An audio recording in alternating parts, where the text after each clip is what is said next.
Buenas tardes a todos y bienvenidos nuevamente a su podcast favorito del dominguito por la tarde, Mateando el Tiempo, donde matamos el tiempo tomando un mate.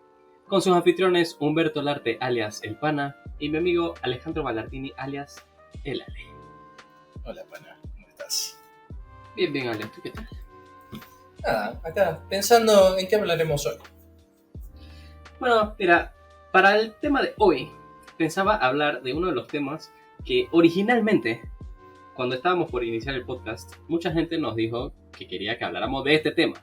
Y me sorprendió porque digo, ¿por qué habrá tanta gente interesada? Pero es que la verdad es que es un tema interesante, Dani. Así que, ¿qué te parece si hablamos acerca de la Primera Guerra Mundial?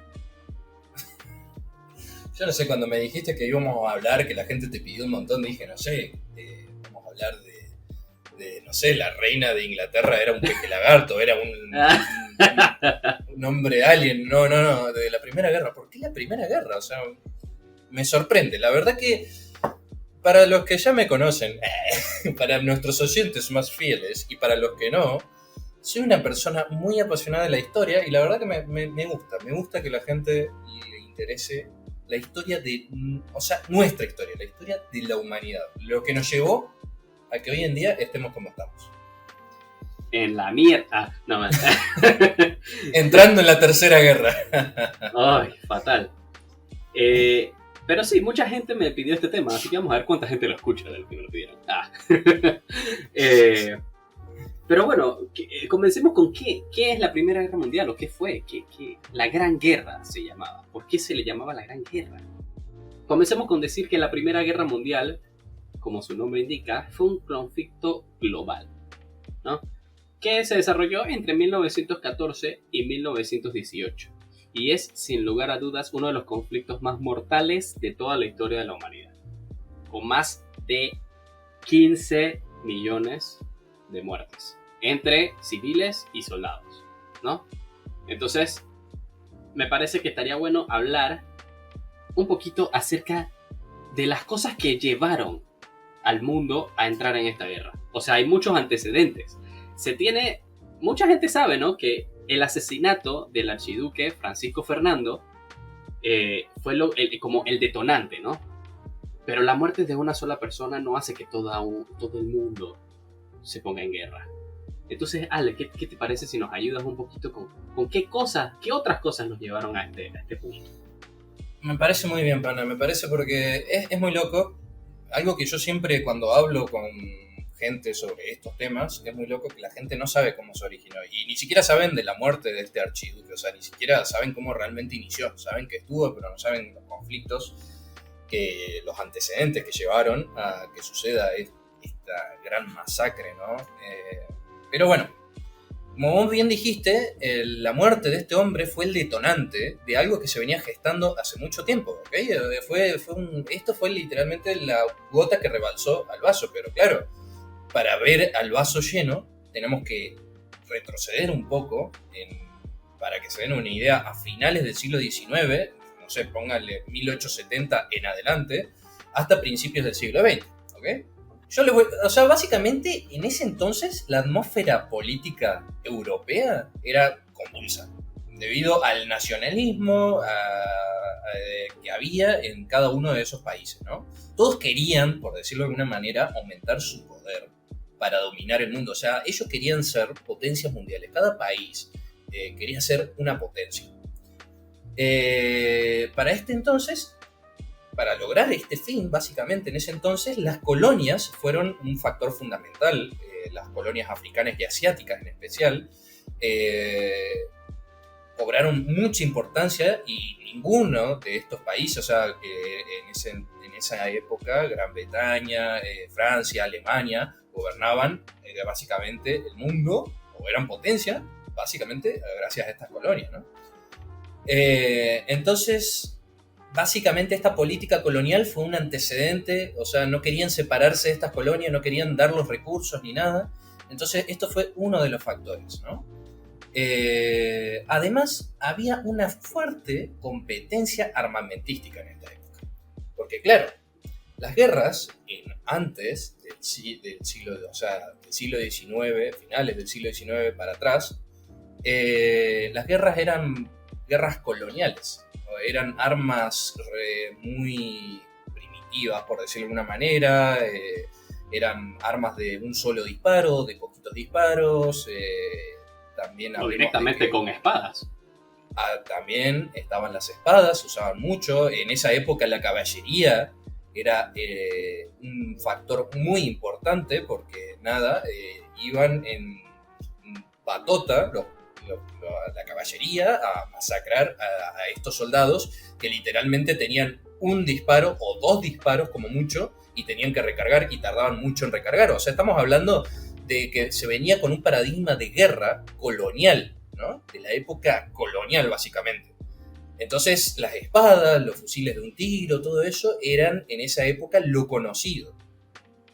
Entonces, ¿qué querían hacer estas nuevas potencias o estos nuevos, por decirlo, como países o imperios? Estos imperios o países querían actualizarse armamentísticamente. Entonces, básicamente se empezaron a armar entre todos. Fue básicamente, ¿cómo decirte? Se empezaron a equipar, empezaban también a querer gobernar la venta de armas, entonces también querían controlar el mercado de armas en ese entonces y querían, por ejemplo, no sé, ponerle que Alemania quería comprar una nueva arma que salió al mercado, entonces Inglaterra hacía todo lo posible para que no obtenga. Entonces ahí había como una guerra medio invisible, ¿no? O sea, básicamente a este periodo se lo llama paz armada, porque en esta época no hubo guerra en sí, como matar mucha gente, dos batallones enfrentándose, sino que más hubo entre los países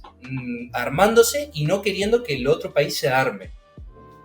Entonces básicamente se llama así este periodo. Y bueno, otro de los también precursores, de los antecedentes, vendría a ser que había dos bandos que se llevaban extremadamente mal y había mucha desconfianza, ¿no? En esta época vamos a hablar de que estaba la Triple Alianza y la Triple Entente. La Triple Alianza en ese entonces era el Imperio Alemán, el Imperio Austrohúngaro y al principio fue el Imperio Ruso. Pero el Imperio Austrohúngaro y el Imperio Ruso se llevan extremadamente mal, entonces esto lleva a que el Imperio Ruso se separe, se vaya de esta alianza. Entonces, ¿qué pasa? Italia entra a esta alianza, ¿okay? Pero Italia es un tema interesante a tratar.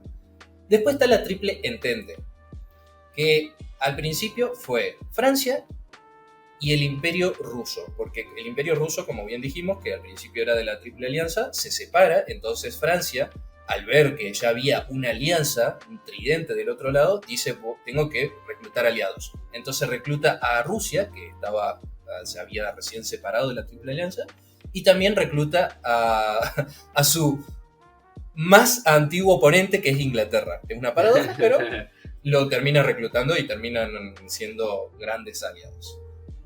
Entonces, bueno...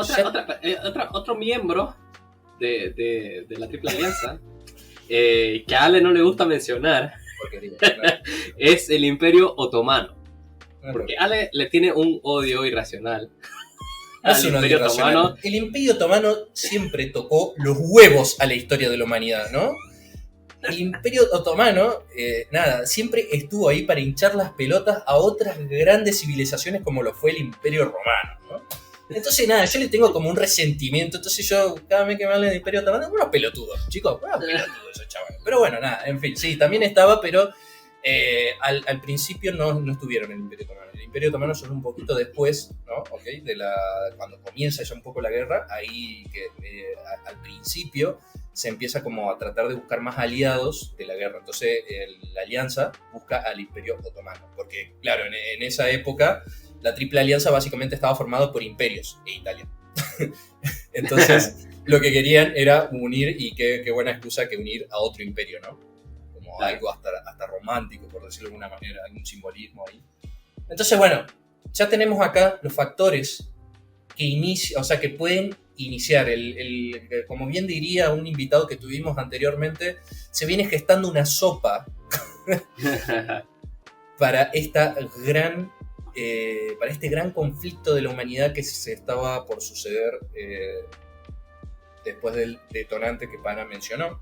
Que no, sí, es que acá la tensión era tan grande, o sea, es como, imagina un poco de agua hirviendo dentro de una de estas pavas o teteras que hacen ruido cuando están a punto de, ya el agua está en su punto máximo, ¿no? De temperatura. Y ese pitido fue el asesinato del archiduque Francisco Fernando. Austriaco Francisco Fernando, asesinado en Sarajevo en 1914 por un grupo de separatistas serbios. Entonces, claro, teniendo ya toda esta tensión del militarismo, del desequilibrio en el poder, de competencia por el colonialismo, las alianzas y el nacionalismo, o sea, ya estamos, no soportamos más, y entonces a partir de este asesinato dice hasta aquí, y entonces arranca la Primera Guerra Mundial. Entonces acá tenemos una listita de día por día, o sea, no día por día, pero básicamente las declaraciones de guerra durante agosto, ¿no? Es muy gracioso, o bueno, triste también pensar lo rápido que surgieron estas declaraciones de guerra. O sea, ustedes imagínense que en julio no había guerra. Y en agosto, para ya iniciando septiembre, ya estaban la mayor parte de los involucrados en la guerra, ya estaban declarados como en guerra. El 1 de agosto, Alemania le declara la guerra a Rusia. El 3 de agosto, Alemania le declara la guerra a Francia. El 4 de agosto... Acá en el 3 de agosto quiero hacer un inciso, quiero hacer una cita, que básicamente ese día la guerra era un hecho. O sea, el 3 de agosto la guerra básicamente era ya un hecho. ¿Okay? Entonces hay una cita que fue muy importante en esa época, que fue el ministro británico de Asuntos Exteriores, no el primer ministro, sino el ministro británico de Asuntos Exteriores, pronunció las siguientes palabras y quedó como la frase que básicamente dio a entender que iniciaba la guerra, que dice: en toda Europa se apagan ahora las luces y puede que jamás volvamos a verlas encendidas. Esto lo dijo el 3 de agosto. Ahora podés proseguir. Fuertes palabras. Pero bueno, el 4 de agosto Alemania le declara la guerra a Gran Bretaña. El 10 de agosto el Imperio Austrohúngaro ataca a Rusia. El 12 de agosto Gran Bretaña y Francia le declaran la guerra al Imperio Austrohúngaro. El 23 de agosto Japón, que había firmado alianza con Gran Bretaña más o menos en 1902, ya le declara la guerra a Alemania. O sea, al cabo de un mes ya tenemos un montón de países, potencias del mundo, enfrentándose. Sí.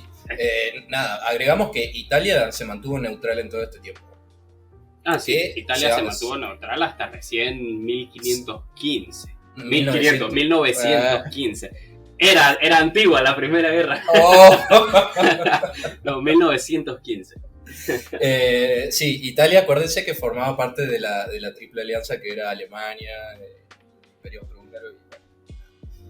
Sí, básicamente para septiembre ya estaban todos...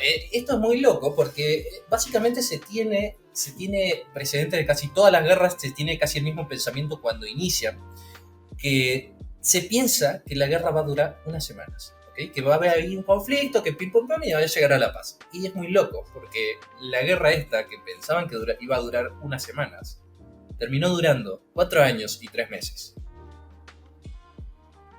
4 años y 3 meses. ¿Tú te imaginas estar en esa incertidumbre de qué es lo que está pasando en el mundo? Porque, a ver, también cabe destacar que a diferencia de la actualidad, estas cosas no eran de conocimiento público.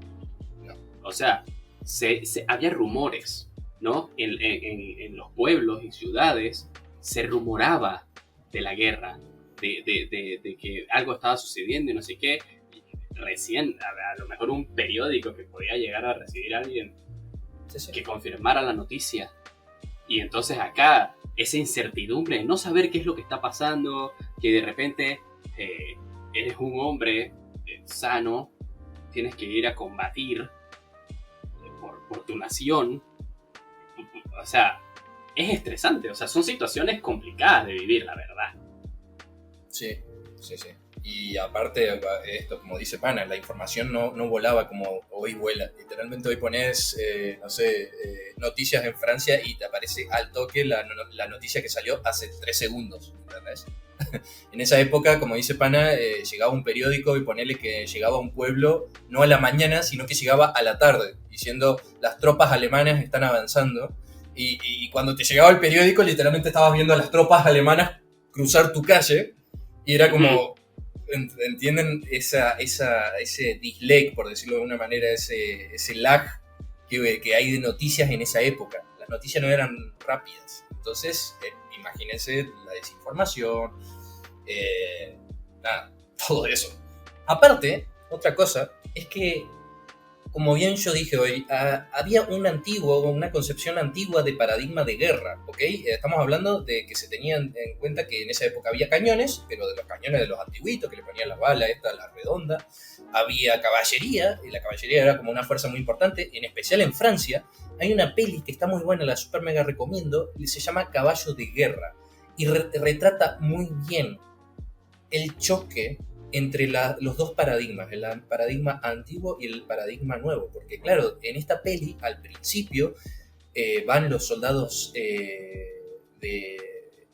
creo que eran los soldados ingleses, van y se unen al cuerpo de caballería de los franceses, que en esa época la caballería francesa era como muy respetada, ¿no? Entonces imagínense, cuando comienza una de las primeras batallas, avanza toda una caballería con espadas y algunos revólveres. Y del otro lado, los oponentes, los alemanes, con metralladoras. Imagínense el acribillamiento que fue. Literalmente es el choque, y ahí se puede ver muy bien en esa película, el choque de dos paradigmas. En este nuevo paradigma de guerra, vamos a mencionar, y nos vamos a flashear capaz un poquito, nacen las metralladoras, destruyeron lo que se conoce como caballería, no existió más la caballería. Ese fue el punto final de lo que era en aquel entonces una de las fuerzas más destructoras de la guerra, que eran las caballerías. Dejaron de existir. De un día para el otro, las metralladoras vinieron e impusieron un nuevo paradigma. Nacen los pelotones, ¿ok? Nacen un conjunto de tropas, así todas amontonadas, que van marchando, y nacen la guerra de trincheras. Bueno, básicamente la guerra de trincheras sí se venía practicando, pero creo que esta fue como la guerra que más protagonismo tuvo, las trincheras, ¿ok? El uso de morteros. Antes de que avances, Sí. vamos a, ya que es tan importante, digamos, las trincheras, a ver, si podemos explayar un poquito en qué son las trincheras, para que tengan, muchas personas ya deben saberlo por películas, es bastante conocido, pero más o menos para que entiendan qué son las trincheras, ¿no? Primero, los soldados buscan un terreno que les permita ver bien a su alrededor, ¿no? Y que esté suficientemente alejado de las líneas enemigas como para que sea seguro. Después empiezan con con herramientas manuales a excavar, ¿no? Bastante profundo para que los soldados puedan caminar por estas trincheras sin ser vistos desde la superficie, por así decirlo, ¿no? Entonces, y bueno, obviamente la anchura dependía también de la cantidad de tierra disponible y el tipo de terreno que fuera. Después se construían ciertos muros para reforzarlo y que no se fuera a haber deslizamiento de tierra que matara a las personas que estaban dentro de la trinchera, y también para proteger un poco más de los disparos enemigos, ¿no? Y entonces se reforzaban estas paredes con madera y materiales metálicos para que fueran más estables. Después se instalaban puestos de tiro, cosa de que las personas que estaban en las trincheras pudieran disparar a los enemigos desde la trinchera y no tuvieran que salir a exponerse, ¿no? Y finalmente tenían también ciertas comodidades, entre comillas, ¿no? Como tampoco es que era muy cómodo, pero nada, en esa situación así, cosas como camas, estufas y refugios para protegerse del frío y ese tipo de cosas, pues también se instalaban, porque claro, estas batallas no eran cortas. Estas batallas podían durar meses. O sea, estos soldados podían estar meses atrincherados intentando ganar terreno y podían, o sea, después de 3, 4, 5 meses en una trinchera, puede ser que no hubiesen avanzado absolutamente nada y fuera un empate la batalla, o sea. Sí, sí.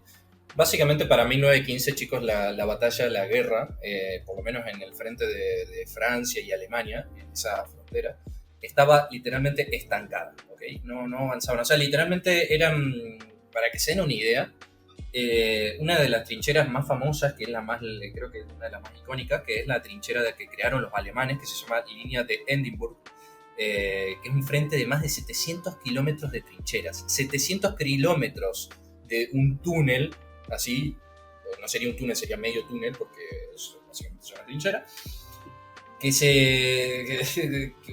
se extendía desde el mar del norte hasta la frontera con Suiza. Y nada, prácticamente esa trinchera, o sea, ese sector de combate permaneció estancado durante 2 años. O sea, bloqueaba el avance de las tropas del frente occidental, ¿no?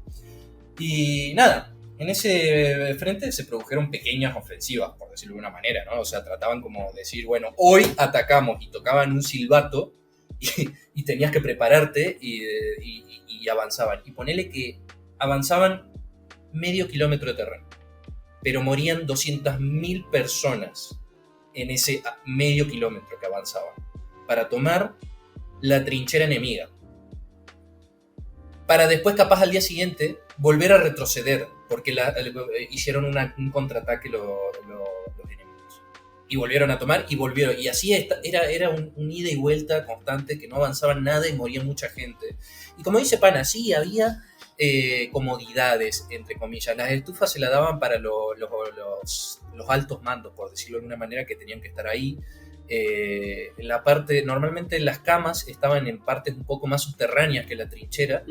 Claro. Y un dato curioso, dato de color, cuando por ejemplo tenían que dejar la trinchera, o sea, cuando estos soldados, los soldados alemanes tenían que dejar esa parte de la trinchera porque estaban avanzando y no había forma de frenar al ejército francés, dejaban pequeños, ellos los llamaban regalos. ¿Cómo consistían los regalos? Dejaban granadas con estos típicos alambres como trampas en sus trincheras y se iban. Entonces cuando venían las nuevas tropas y venían a tomar posesión de esas trincheras y tenían que ir, los soldados que estaban cansados o los soldados que estaban heridos tenían que ir a las camas urgentes, pisaban esos alambres y explotaban. Esos eran los regalos de bienvenida que dejaban en esa época en las trincheras enemigas. Pero normalmente, sí, es como dice Pana, era un lugar que apenas sí tenía comodidad, no tenía comodidad alguna. O sea, no. Era literalmente una acumulación de plaga, porque las ratas ahí, imagínense, era el lugar ideal para las ratas. Era lodo, sangre, cuerpos literalmente hundidos en el lodo, pudriéndose. Imagínense la cantidad de peste que había. No, y las enfermedades, disentería, neumonía, o sea, eso era... Podías morir tanto por por morir asesinado, o podías morir porque te enfermaste y no había manera de tratarte. Sí.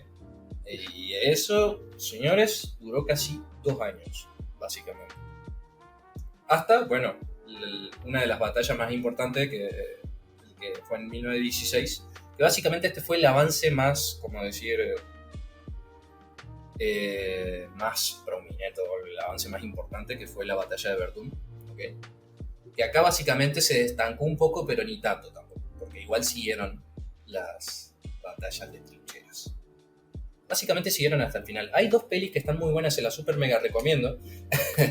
Se llama una 1917, súper recomendada, y ahí básicamente trata el tema de lo que tardaba un mensajero de llegar de una trinchera a otra, y toda la travesía que tenía que hacer. Y después, otra que salió hace muy poco y está nominada al Oscar, se llama Sin novedad en el frente. Muy buena, tiene una fotografía del carajo y muestra desde la perspectiva de un soldado alemán cómo se vivían las trincheras. Y está muy buena esta película porque hay que entender una cosa. La historia la cuentan los ganadores. Es un dicho muy famoso, seguramente lo habrán escuchado. No sé quién lo dijo, pero es un muy buen dicho. La historia la cuentan los ganadores. Entonces de repente nosotros creemos que los franceses y los ingleses son los héroes de esta película. Pero hay que entender una cosa. En la guerra, los que luchan la guerra, la gente que lucha la guerra, no hay ni buenos ni malos. Son gente que literalmente las obligaron a ir a batallar. Entonces está muy buena esta peli porque cuenta de la perspectiva, te hace enfatizar un poco con un soldado alemán que vos decías, lo tratabas o lo pensabas como una persona mala y te terminás dando cuenta que es un ser humano que está ahí porque literalmente se lo impusieron, por decirlo de alguna manera. Claro. Y la verdad es que hay varias batallas también, ¿no? Que son bien... que fueron puntos de inflexión dentro de la guerra. Hay una que es la batalla de la Somme, que se libró en el frente occidental de Francia. Duró más o menos como 4 meses, entre julio y noviembre de 1916. Y es una de las batallas más sangrientas de la Primera Guerra Mundial. Con más de 1 millón de bajas entre los dos bandos, digamos. Y es peculiar porque justamente es una batalla que se libró con la intención de acabar con el empate de las trincheras. Como siempre era avance-retroceso, los tipos dijeron, ¿sabes qué? Necesitamos una victoria decisiva. Entonces fue una batalla planificada por los aliados, británicos y franceses principalmente, y fue un fracaso total. El intento de quitar el desempate fue un fracaso porque tenían artillería y nuevos armamentos como tanques y todo, pero la resistencia fue tan grande por las fuerzas alemanas que fue inútil. Pero claro, con las artillerías y los tanques, imagínense la cantidad de personas que se iban a morir. Bueno, o sea, es como decíamos, en esta guerra empiezan a nacer los morteros también, es el nuevo paradigma que se planteó en esta guerra. Los gases asfixiantes, que literalmente fue una guerra química. Esta fue una guerra química en todo su esplendor. O sea, los científicos acá tuvieron un protagonismo tremendo porque hacían el gas mostaza, hacían otro tipo de gases venenosos y no es nada raro ver ilustraciones, porque uno cuando habla de la Primera Guerra se te viene a la mente un soldado con una máscara de gas. Y porque normalmente el día podía ser así, o sea, amanecías en la trinchera, tenías que hacer los trabajos que hacen en la trinchera, seguramente sacar el lodo, tratar de sacar el agua estancada o sacar cadáveres, y en un momento gritaban gas. Y vos en ese momento tenías que saber que si no te ponías la máscara, en menos de 30 segundos te morías, o te quedabas ciego, o se te empezaban a aparecer erupciones que te dejaban literalmente fuera de la guerra. O sea, te dejaban, no sé, ponele que 5 meses fuera de la guerra hasta que te recuperes bien. Entonces era muy normal ver a los soldados que tenían siempre una máscara en su costadito de su cinturón, colgada.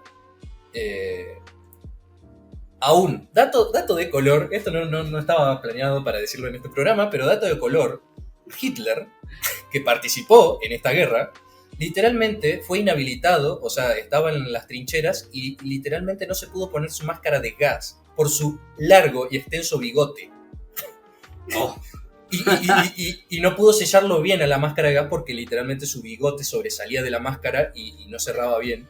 Entonces literalmente quedó fuera de combate y cuando quiso volver a reincorporarse se enteró de que Alemania había perdido. Nada, datito de color. Oh. Y después dijo, quiero la revancha. No, es un tema muy polémico. Bueno, nada, sí. la guerra química. Acá nace las primeras batallas aéreas. Nacen los aviones, y, o sea, no es que nacen acá, pero ya había aviones, pero nunca se había efectuado una batalla aérea. 2 aviones disparándose a diestra y siniestra hasta que uno caiga.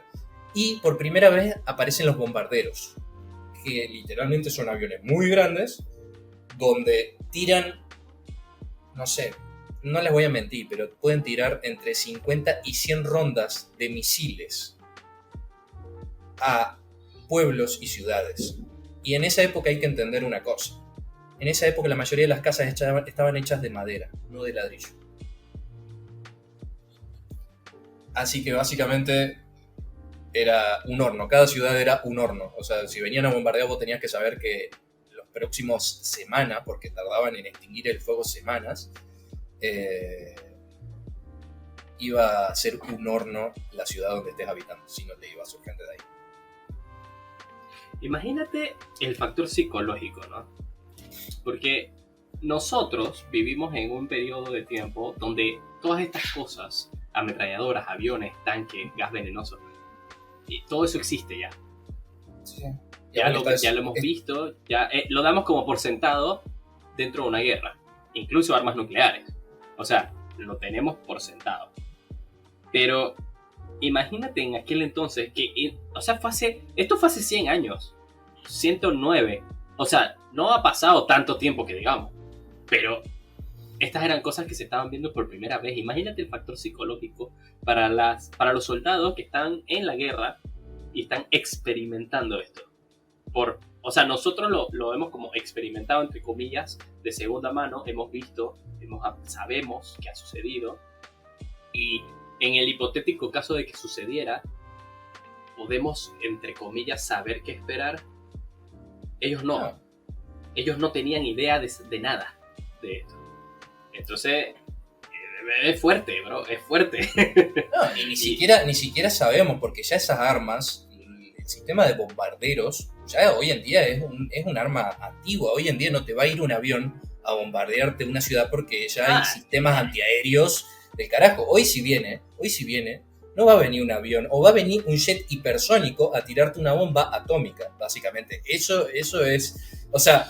o te lo lanzan desde su país. Exactamente. Entonces es como que, nada, hoy en día no sabemos con qué nos podemos enfrentar. Si bien sabemos las armas que hay, pero no sabemos realmente cómo se podría librar una guerra actual hoy en día. O sea, lo estamos viendo en Rusia y en Ucrania, y estoy seguro que ni siquiera es el 1% de lo que realmente sería una guerra si se empiezan a unir otros países.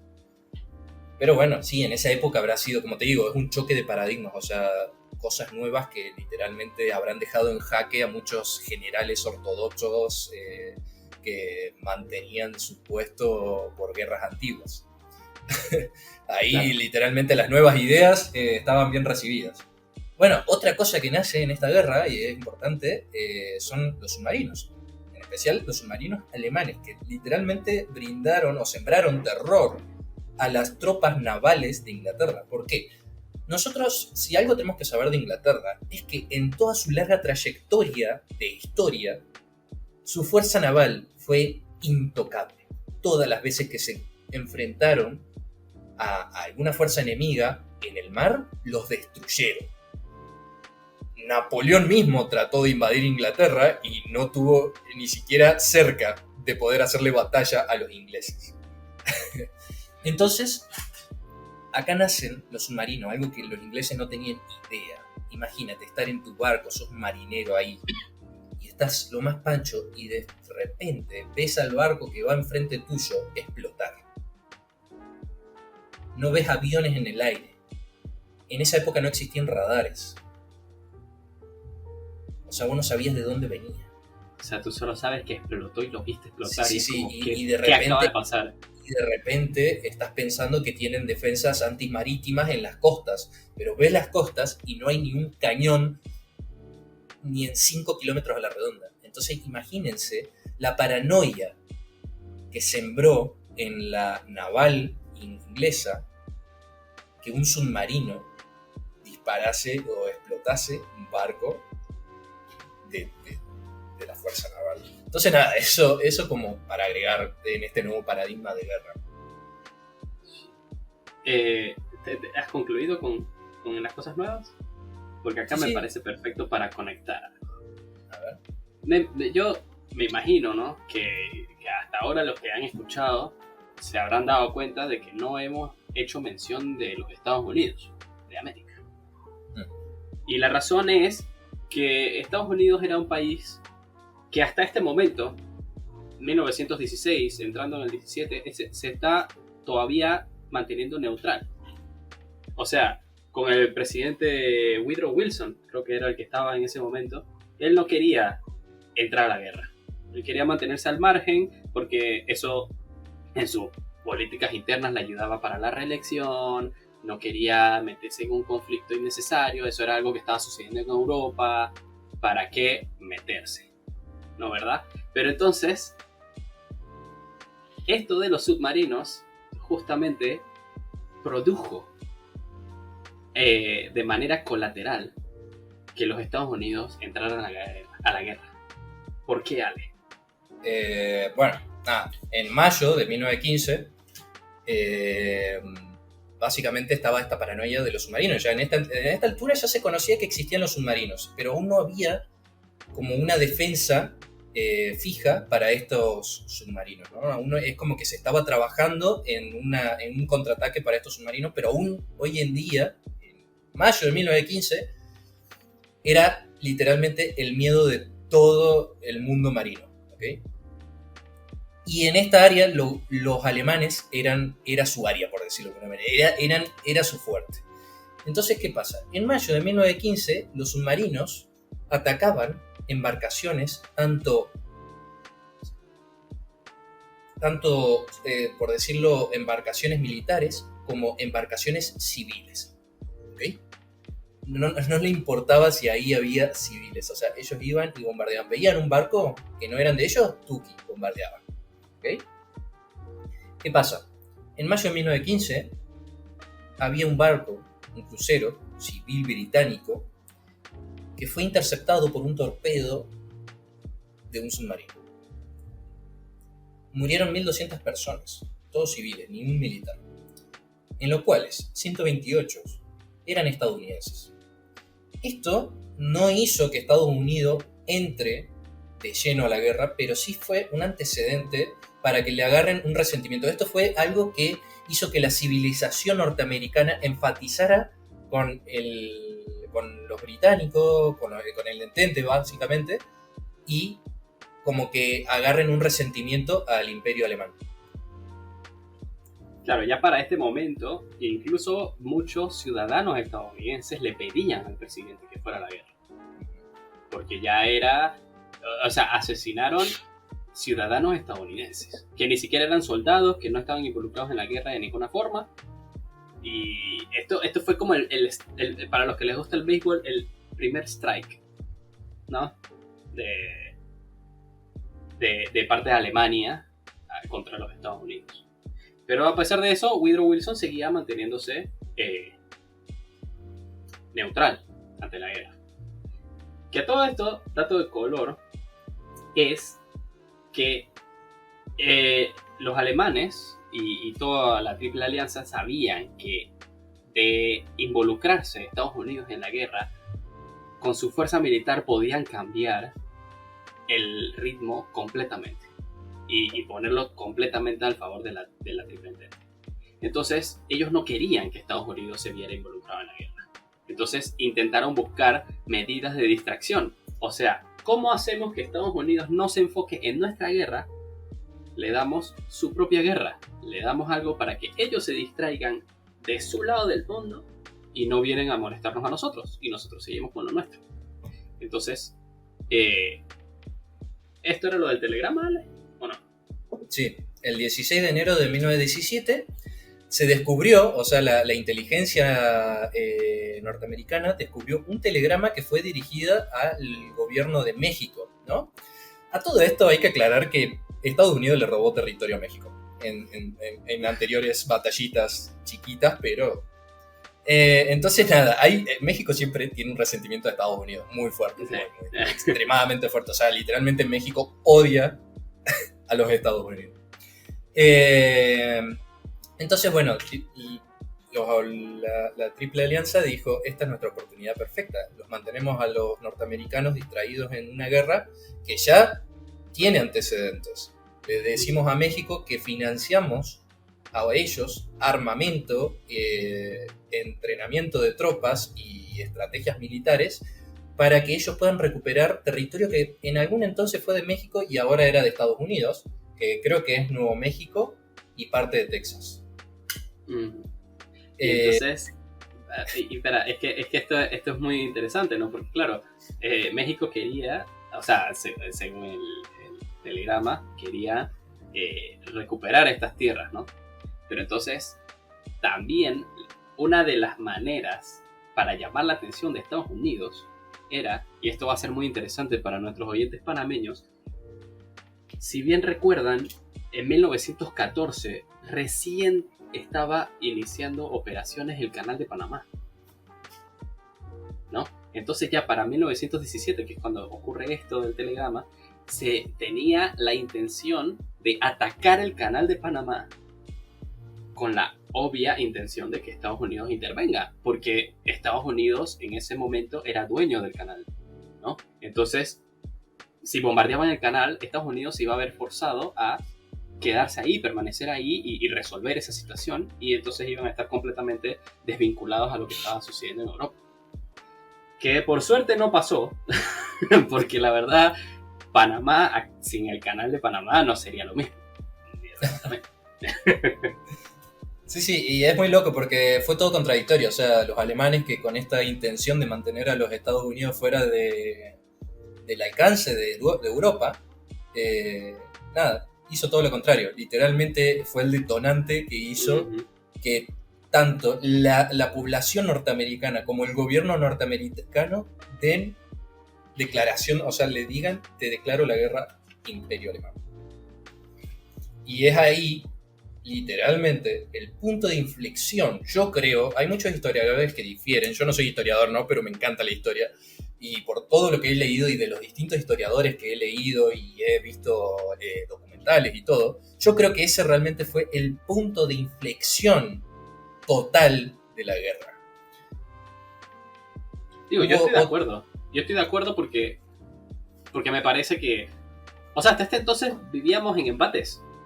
Eran puntos muertos, o sea, estaba completamente equilibrada la guerra.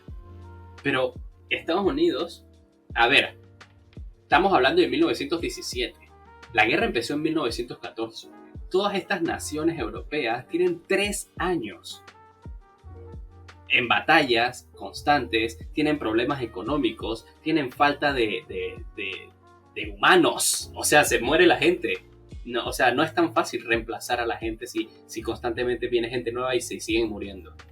Estados Unidos es una nación que hasta este momento no estaba en una guerra, por lo tanto, tienen su economía dentro de todo intacta, tienen a toda su población lista para ir a la guerra en caso de ser necesario, y están frescos. Es como un cambio en el fútbol, hermano.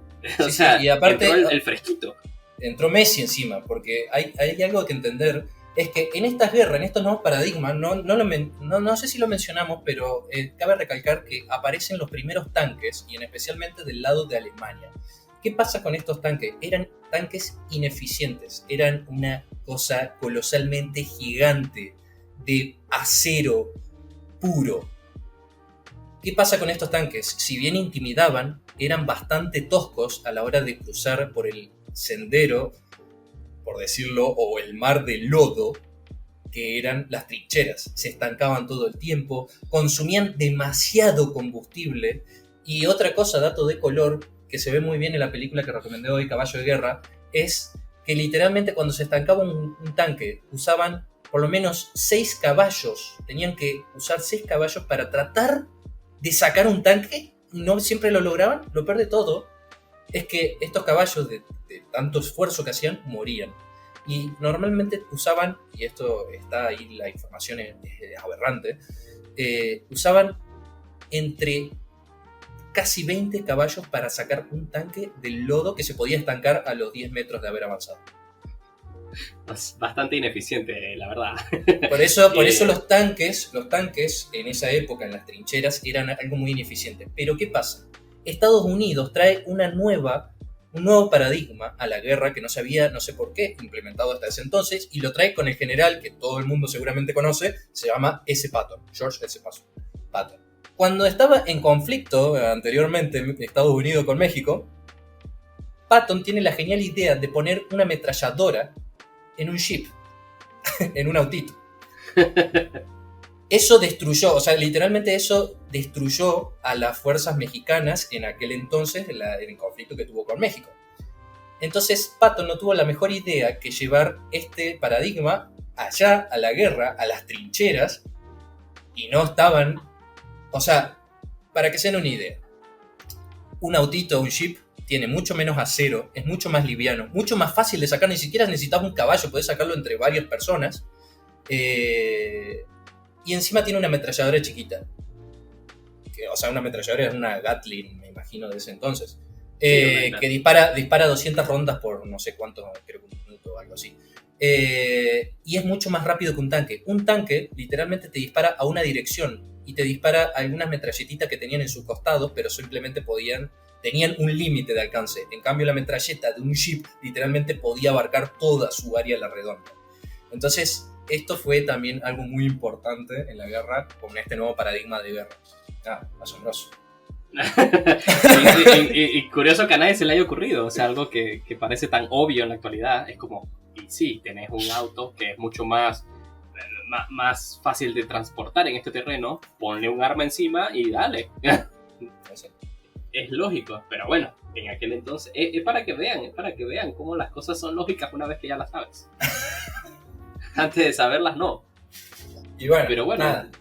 Ajá, adelante. No, te iba a dejar seguir, o sea, básicamente eso fue toda la guerra, chicos, o sea, todo ese conflicto, el choque marítimo allí, creo que acá empiezan a nacer los primeros radares, pero eran muy prehistóricos, recién se perfeccionan en la Segunda Guerra los radares que detectaban muy bien a los submarinos. Bueno, las batallas estas en las trincheras, todo eso básicamente fue toda la Primera Guerra. Y de a poco fueron literalmente no cediendo, sino que fueron retrocediendo las tropas de la Alianza, ¿no?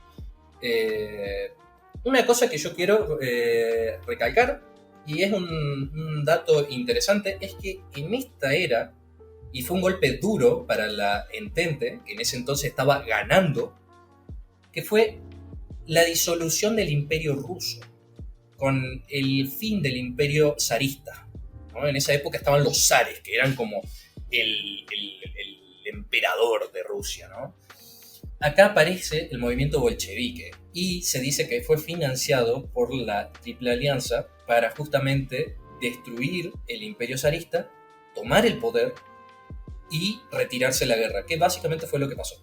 Cuando mataron al último zar, que creo que se llamaba Nicolás II, no me acuerdo bien cómo se llamaba, pero cuando lo matan a toda su familia también, Rusia firma un acuerdo de paz con Alemania y se retira en marzo de 1918, ya para más o menos finales de la guerra, ya estamos hablando de que faltaban 5 meses para que realmente la guerra tome ya un bando ganador. No terminó en 5 meses, pero sí en 5 meses se definió básicamente, ya ahí empezaba a caer la Triple Alianza de manera descomunal. Sí, ya de manera definitiva, digamos. O sea, básicamente la Primera Guerra termina, entre comillas, pero no del todo, el 11 de noviembre de 1918, que es cuando Alemania se rinde incondicionalmente. Sí. O sea, básicamente ya para esta altura, el Imperio Austrohúngaro había sufrido un montón de disoluciones, o sea, de ahí se separa Serbia, se separan otros países que hoy en día son países, pero en ese entonces no eran países, eran parte del Imperio Austrohúngaro, se empiezan a disolver, empieza a tener luchas intestinas que dicen que fue financiado por el Entente, y bueno, básicamente cuando el Imperio Austrohúngaro se desmantela completamente en noviembre de 1918, pero antes de ese 11, fue un poquito antes, y firma un armisticio, y después también cae, y en buena hora que cayó, el Imperio Otomano. Fue el fin de 2 imperios que gobernaron militarmente un montón de tiempo, y solamente quedó Alemania en las trincheras. Sí, pero ya Alemania no podía más. Ya sin aliados, con una economía en colapso total, falta de alimentos, falta de suministros y con derrotas en el frente occidental, en el este y todo, ya estaba. Hubo Sí, sí, levantamientos internos, hubo revueltas en el país y ya era insostenible la situación. sí, sí, aún para el final, en 1918, los alemanes desatan su última gran ofensiva, que es muy loco. En las dos guerras mundiales, los alemanes hicieron exactamente lo mismo. En su última gran ofensiva fue lo La, que ba- básicamente... la batalla de Château-Thierry Ajá, era... esa. Que A ver, literalmente tuvo éxito esa gran ofensiva. O sea, literalmente Alemania un día dijo, hoy ganamos la guerra. Con todas sus tropas de todos los 700 kilómetros de trinchera, avanzaron de un día para el otro. Imagínense vos, no sé, sos un soldado francés que estás en la trinchera fumándote tu puchito, ¿no? Y escuchás un pitido, porque siempre vos sabías que te iban a atacar la trinchera cuando se escuchaba un silbato, ¿ok? Vos cuando escuchabas el silbato sabías que algo grande se venía. Entonces imagínense, estaba era fumando como tu el cuerno puchito. del Sí, muro. sí, sí, Ah. sí, sí, sí. Entonces estaba fumando tu puchito y escuchabas un silbato. Y cuando levantás la cabeza para ver qué es lo que se aproxima, estás viendo a miles y miles de soldados alemanes corriendo hacia vos. Y de los 700 kilómetros, ¿ok? Entonces nada, era correr. Entonces, y avanzaron y quedaron a 50 kilómetros de París. Pero ahí quedó. Porque gracias a las tropas norteamericanas en esta batalla que mencionó el pana, las fuerzas norteamericanas lograron detener ese avance y luego de eso los alemanes quedaron literalmente muy, muy lastimados porque ahí murió muchos alemanes, muchos alemanes.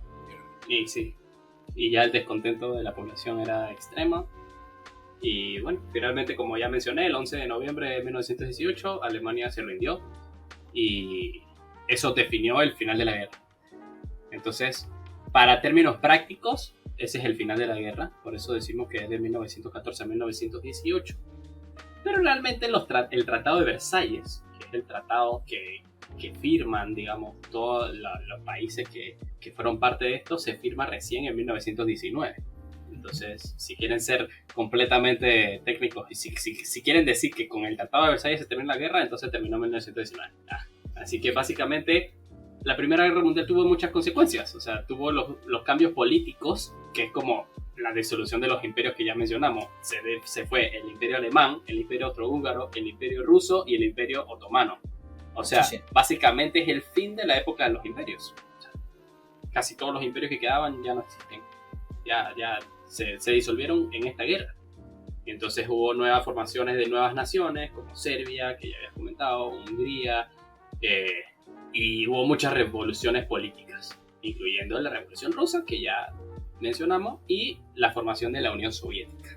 El Tratado de Versalles, que básicamente establecen las condiciones de paz en Europa, pero que, irónicamente, también senta las bases para la Segunda Guerra Mundial, que de eso hablaremos en otro episodio. Sí, sí, o sea, básicamente el tratado decía que hacía completamente responsable a Alemania de la guerra, como si fuera que ellos tampoco lo iniciaron. Esto fue algo de a dos, ¿ok? Algo que en la Segunda Guerra cambia completamente, pero en la Primera Guerra literalmente fue un conjunto de cosas. No es que uno inició la guerra, no, se inició de a dos, se venía gestándose mucho. El Tratado de Versalles completamente responsabiliza a Alemania. Le reduce el ejército, o sea, no pueden tener más de, no sé, creo que 100.000 tropas, era muy poquito. Y bueno, básicamente anexan territorios de Alemania a Francia, otros a sus fronteras, y le quitan territorio a Alemania y nada, deja en total colapso, o sea, deja a su suerte, le tienen que pagar una deuda encima, le dicen, te hacemos responsable, nos tenés que pagar, para reparar los daños, tenés que pagarme una deuda que duró, no sé, un montón duró la deuda, creo que la pagaron hace muy poco la deuda los alemanes en la Primera Guerra, imagínense la Segunda.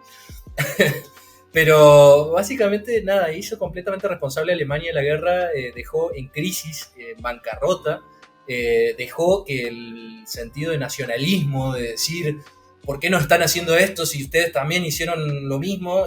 Nos están adjudicando toda la culpa a nosotros. Entonces de ahí viene, creo que el dicho, la historia la cuentan los ganadores. Y nada, o sea, básicamente casi colapsan un país que fue Alemania. O sea, literalmente la hambruna gobernó casi 20 años en ese país. Y no solo en Alemania porque evidentemente fue el perdedor más grande de la guerra, pero en Europa en general hubo una recesión económica bastante grande. Y de hecho esto generó en la economía mundial el cambio y con esto Estados Unidos se convierte en una potencia económica dominante. Sí. O sea, porque imagínense, Estados Unidos, como bien decíamos, se mantuvo neutral casi todo este tiempo, o sea, estuvo en guerra de 1917 a 1918 y fue básicamente para ir a ganar la guerra. Entonces, y teniendo que cobrar con esto del Tratado de Versalles, que Alemania tiene que pagarle, digamos, las deudas a los otros países, Estados Unidos no tuvo casi nada de pérdidas en esta guerra. Entonces se convirtió en la potencia que es actualmente. O sea, acá es el origen de por qué Estados Unidos es lo que es, básicamente. Porque claro, los otros se destruyeron entre ellos y quedó Estados Unidos como el amo y señor, digamos, básicamente. Sí, sí. Sí, o sea, nada, le dejaron en bandeja ser una potencia. Tanto, también armamentísticamente, ¿no? Porque si bien estamos hablando, nada, Estados Unidos ahí empezó, o sea, ya tiene un historial muy largo Estados Unidos con las guerras y todo eso, pero yo creo que ahí realmente pudieron probar un montón de armamento que capaz no pudieron usarlo en todo su esplendor cuando se enfrentaron contra México. Y pudieron ir ahí y probarlo, o sea, nada, o sea, lo hizo potencia literal en todos sus aspectos. Económico, militar, nada. Y bueno, nada, eso, básicamente eso fulmina. Estaba leyendo ahí que Alemania terminó de pagar su deuda de la Primera Guerra Mundial en el 2010. Sí. Casi 100 años después. Sí, sí. Así que nada, para que se den una idea, o sea... Y no quiero ni saber la segunda. Y bueno, entre otras consecuencias también, solo adicional, el arte y la cultura de estos países, pues la cultura, el arte refleja la sociedad en la que está siendo producido, ¿no? Entonces, si vemos el arte en general de esta época, podremos apreciar una producción literaria, artística, visual, musical, que refleja pérdida, incertidumbre y miedo, y el deseo de una vida mejor. Entonces, como una reflexión ahí, la guerra solo trae dolor, muerte, destrucción. Estaría bueno que no se repita. Y tenemos antecedentes de 2 guerras enormes, esta es solo la primera de ellas. Y ni siquiera es la más... O sea, si se imaginan que murieron alrededor de 15 millones de personas y que les parece un montón, pues la siguiente es aún peor. Sí, sí. Y no quiero ni imaginarme una tercera, así que se las dejo ahí. Y bueno, pana, con eso yo creo que podemos concluir nuestra clase de historia. Nada, nos convertimos en un canal histórico ahora. A ver, la intención de este podcast es tanto nosotros aprender, porque nosotros estamos aprendiendo un montón de cosas con este podcast, porque investigamos para justamente hablarlo, como también ofrecerle al oyente una herramienta o algo que le interese, o algo que capaz no le sirva, pero le quede como un dato de color, y que en algún día, en alguna charla diga, estos boludos estuvieron hablando 1 hora sobre este tema y yo sé porque lo escuché, porque es un buen programa. Obvio. Así que nada, espero que les haya servido para la gente, los amantes como yo. Yo soy un amante de la historia, yo veo videos de 1 hora o escucho historiadores hablar sobre esto y me encanta. Así que para los que seamos amantes de la historia, por favor, embebébanse. No, creo que no es una palabra esa, embebébanse, pero bueno, beban de la cultura, beban de la historia. Y aparte, el que no recuerda su historia está condenado a repetirla. Qué buena frase, qué buena frase. ¿De quién era? ¿Qué era? ¿De George? No sé quién era, pero una muy buena frase. Realmente no sé, pero es muy buena y me quedó. y nace, no sé si nace en la Primera o la Segunda Guerra esa frase. Muchas frases inspiradoras nacen en estas épocas. Uh-huh. Así que bueno, pana. Y bueno, ya más adelante también, si les gusta, si quieren, hablamos de la Segunda Guerra Mundial, ya que estamos, porque es otro tema interesante. Pero por ahora me parece que estamos bien. Muchas gracias a los que han escuchado hasta acá. Si quieren dejarnos alguna otra recomendación de tema, miren que nosotros traemos los temas que ustedes nos piden. O sea, esto fue un pedido. Y hablamos de cualquier cosa. O sea, no solamente de historia, hablamos de aliens, hablamos del Triángulo de las Bermudas, hablamos de relaciones interpersonales y cuando no tenemos tema, hablamos de nuestras experiencias en la residencia. Entre otras cosas. Así que muchas gracias por habernos escuchado y nada, nos vemos entonces la próxima semana para un poco más. Chau, chau.